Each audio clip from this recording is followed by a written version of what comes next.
was so obsessed with tone that I went and I found one of the original ones, which is that one that's hanging on my wall, and I spent an dude, go absolute grab it. Let's see fortune that. I on want to it. see that.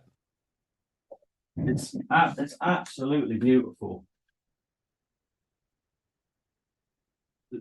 This is like a $13,000 guitar, one of the originals that he ever made. It's an absolutely beautiful guitar. That is gorgeous. And I was like, they're the nicest sounding guitars in the whole world. I have to have one, and they're really hard to find.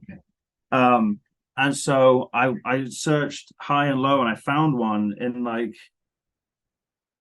where was this? It was in like Turks and Caicos or somewhere, nowhere near us. And I found the guy. I was like, "Can you ship this to me? I need it." And so I bought it from him, and it turned up right at the end of recording. So I was like, "Yes, we need to go back in and re-record all the clean guitars on this guitar," which was a nightmare, but it was worth it. And then, I think See What's on the Inside was one of those records where it was a lot of it was for us doing stuff like that. It was so enjoyable. But these days, a lot of people, that stuff kind of falls to the wayside. It gets compressed and it gets mastered, and all that stuff comes out. And then when you play it through iTunes, they have their own compression, and it kind of gets lost. And it was such a shame, and it was so upsetting. So for me, on this album, it was more, okay, we can get the sounds we need digitally to make the songs have the energy that they need and the energy that we want them to have.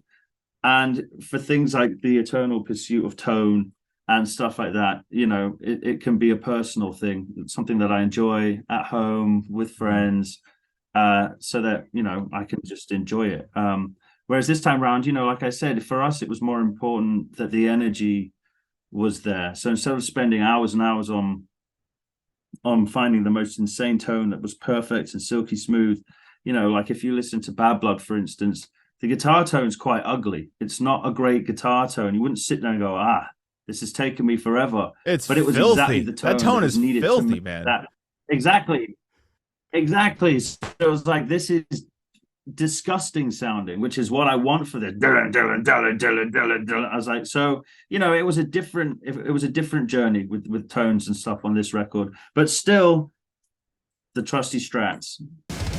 An all-new episode of The Jeremy White Show. Available wherever you stream. Catch up on past interviews and episodes on demand now. Subscribe so you don't miss any of it.